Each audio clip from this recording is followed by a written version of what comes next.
Bom dia pessoal. Espero que vocês estejam todos bem. A gente vai dar continuidade a essas regras do NOx que a gente começou a ver na última aula.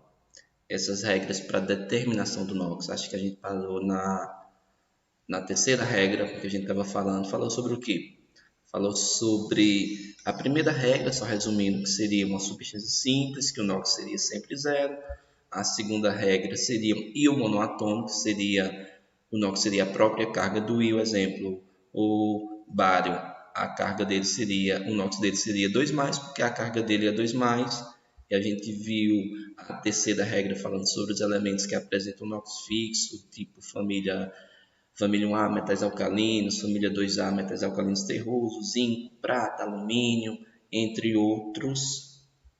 E dando continuidade agora, a gente vai para a quarta regra.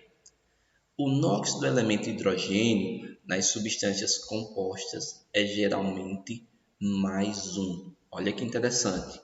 Geralmente, não é sempre que o NOx do hidrogênio vai ser mais um.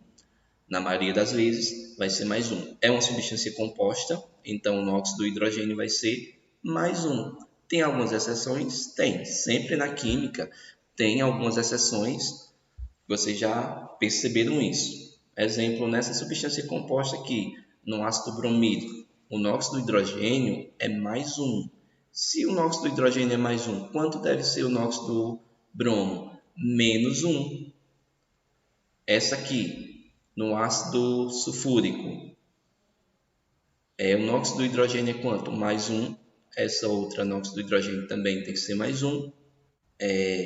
Quando o hidrogênio estiver ligado a metal, formando hidretos metálicos, seu NOx é menos um. Olha aí a exceção. Se eu tiver um hidreto metálico, que é um metal, olha, família 1A, Na, que é o sódio, ligado a hidrogênio, que é uma formação de um hidreto metálico. O NOx do hidrogênio não vai ser mais um. Agora o NOx dele vai ser menos um. Nesse outro aqui, o cálcio, qual vai ser o NOx do hidrogênio? Menos um, porque está formando um hidreto metálico. Se o NOx dele é menos um, eu não tenho 2 hidrogênio, então vai ser menos 2. E o NOx do cálcio vai ser mais 2 para neutralizar essa substância. Resumindo, regra 4, NOx do hidrogênio geralmente em substância composta é mais um. Se o hidrogênio estiver ligado diretamente a metal, vai formar hidretos metálicos e o seu NOx vai ser quanto? Menos um. Lembrem disso, anotem, tomem nota. Regra 5. O NOx do elemento oxigênio, na maioria dos seus compostos, vai ser quanto? Que a gente já viu anteriormente. Menos 2.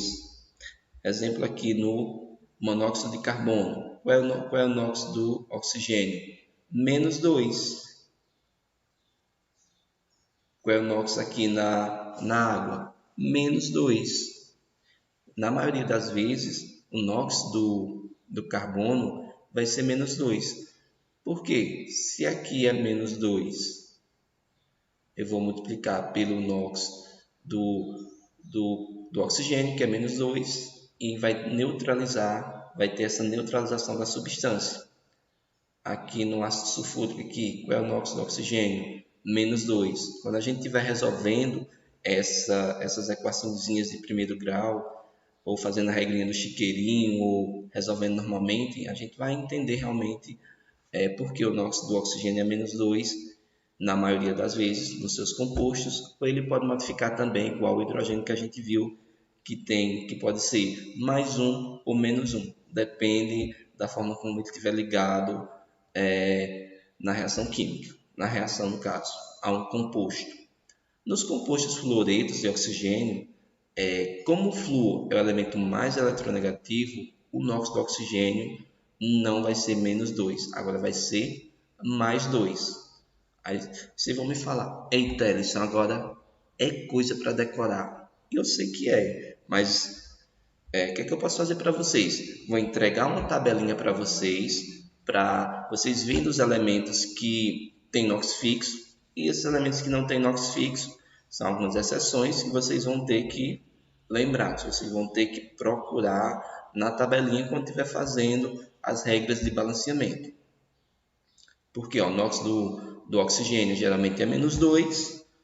Agora, quando tiver fluoreto de oxigênio, o NOx do oxigênio vai ser quanto? +2.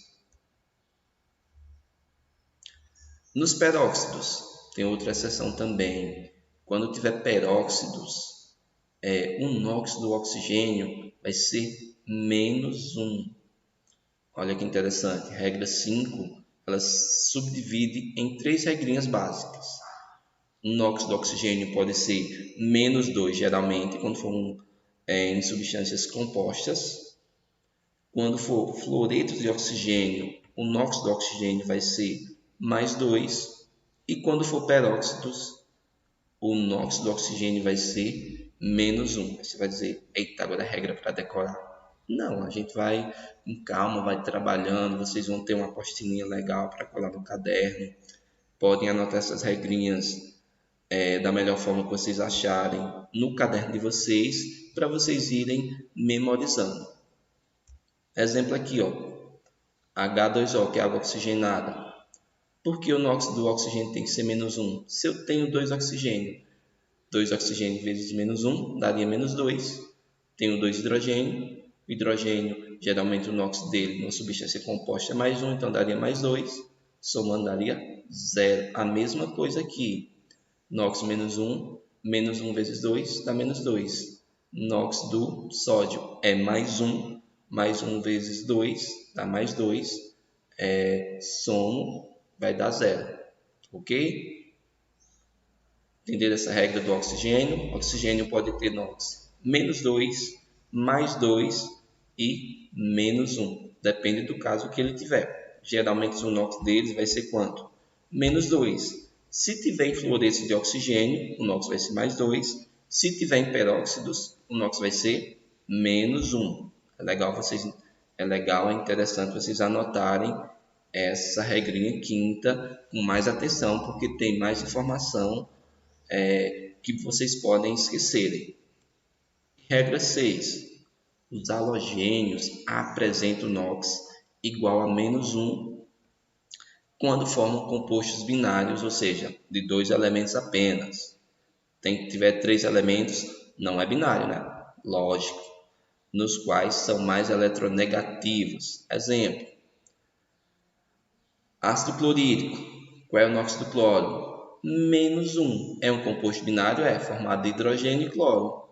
E o NOx do cloro tem que ser -1. Essa substância aqui, MnBr2, que é o brometo de manganês, se eu não me engano, eu acho que é isso.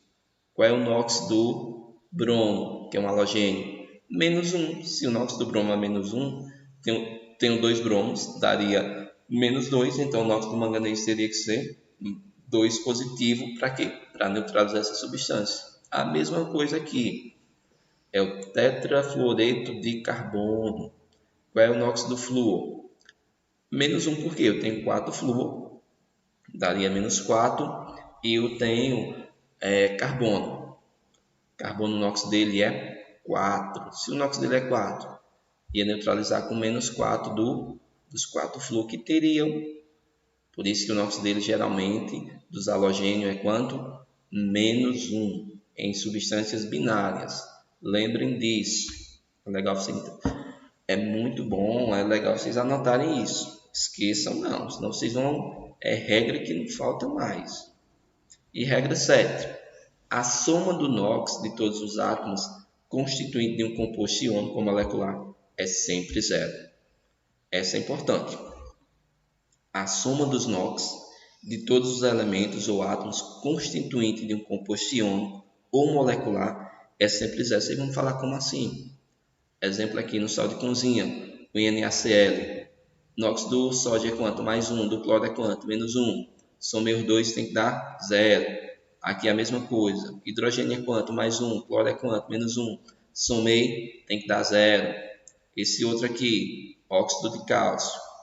Oxigênio é quanto? -2. Cálcio é quanto? +2. Tem que dar 0. Composto iônico molecular, a soma dos NOx dele tem que dar 0. Esse outro exemplo aqui, Monóxido de carbono, menos 2 com mais 2, 0. Essa regra 7 é bem simples, não tem muito o que falar sobre ela não. Só você decorar que a soma dos NOx, dos elementos constituintes, sempre vai ser 0, seja ele molecular ou iônico. Quando a gente conhece essas regras, a gente pode calcular o NOx de muitos outros elementos que você não conhece. Exemplo, olha, determinação do NOx do fósforo nessa substância aqui, H3PO4. Eita, não sei o NOx do fósforo. O que é que eu faço agora? Mas eu sei o NOx do hidrogênio e eu sei o NOx do oxigênio. Bom, se eu sei o NOx do hidrogênio e do oxigênio, dá para eu substituir o NOx do fósforo por X e descobrir. Olha que interessante. Eu tenho quantos hidrogênio aqui? 3. 3 vezes 1, 3. X, que é o NOx do fósforo, mais quanto? Tenho quantos oxigênio lá? 4.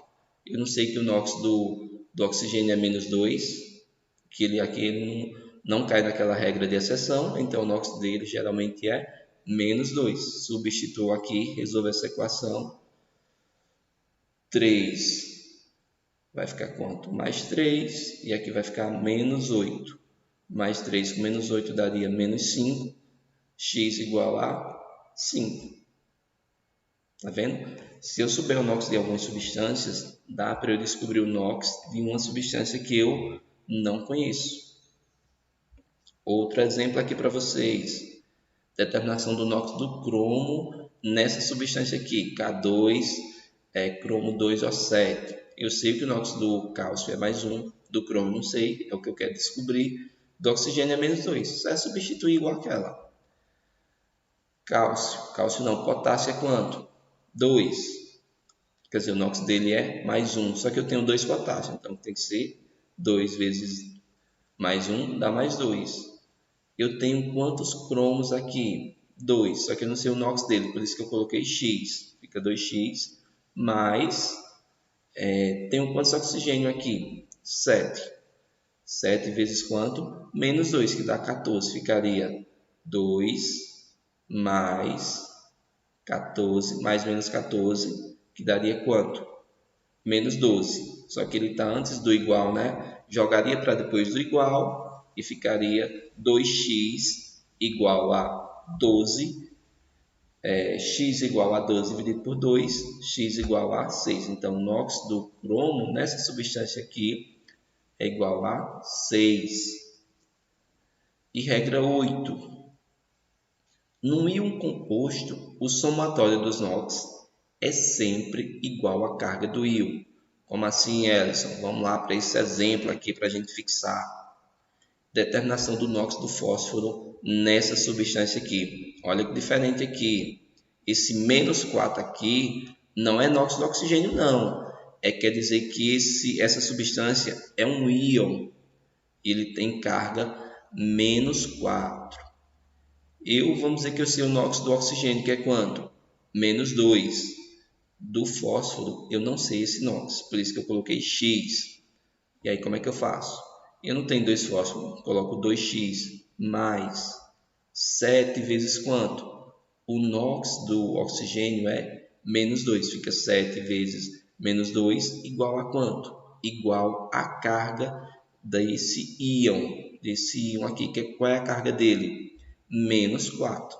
Por isso fica 2x do fósforo, 7, que eu tenho 7 oxigênio, o NOx do oxigênio, que a gente já sabe que é 2, igual a menos 4, que é a carga do íon. Toda vez que tiver uma carga, a soma você não vai igualar mais a 0, vai igualar a carga que tem desse íon.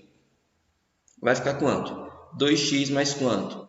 Mais, no caso, 2x menos 14 igual a menos 4. Iria ficar 2x menos 14 igual a menos 4. Ficaria 2x igual a menos 4 com mais 10, que daria 2x igual a 10.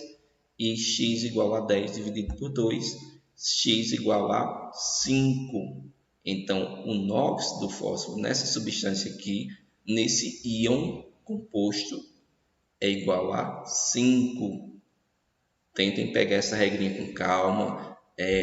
Se quiserem resolver esse exemplo novamente, se tiverem dúvida, mandem mensagem para mim, porque a gente vai fazer um exercíciozinho com todas essas regras aqui, para a gente relembrar todas, tá certo? Se preocupe não, que a gente está começando agora, vai dar tempo a gente fazer muita coisa e revisar com bastante calma todas essas regras aqui, para vocês aprenderem. Variação do NOx nas reações de oxirredução. Ela pode variar de diferentes formas também. Observando o exemplo da reação entre o cobre e a solução aquosa de nitrato de prata, associando o conceito de NOx, temos o seguinte: semi-reação em que ocorre a perda de elétrons, a perda de elétrons é denominada reação de oxidação, ou seja, a substância que está perdendo elétrons é denominada reação de oxidação, e a semi-reação em que ocorre o ganho de elétrons é denominada reação de redução. Exemplo aqui no cobre, eu tenho cobre zero, ele perde elétrons e aumenta seu NOx, ou seja, ele saiu de cobre 0 para cobre 2+, porque ele perdeu 2 elétrons. A mesma coisa aqui com a prata. Eu tenho 2 prata mais 2 elétrons igual a 2 prata zero. Ela perdeu um elétron, só que eu tenho 2 prata aqui, ou seja, eu vou ter 2 elétrons, por isso que eu coloquei esses 2 elétrons aqui.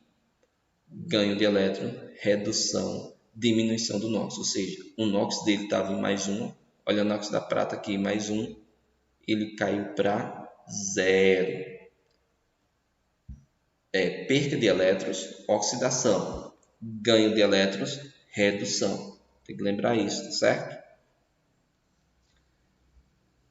Deixa eu ver o que tem mais para a gente terminar. Pronto, só tem esses 2 slides para a gente terminar por hoje, para não ficar tão longo também.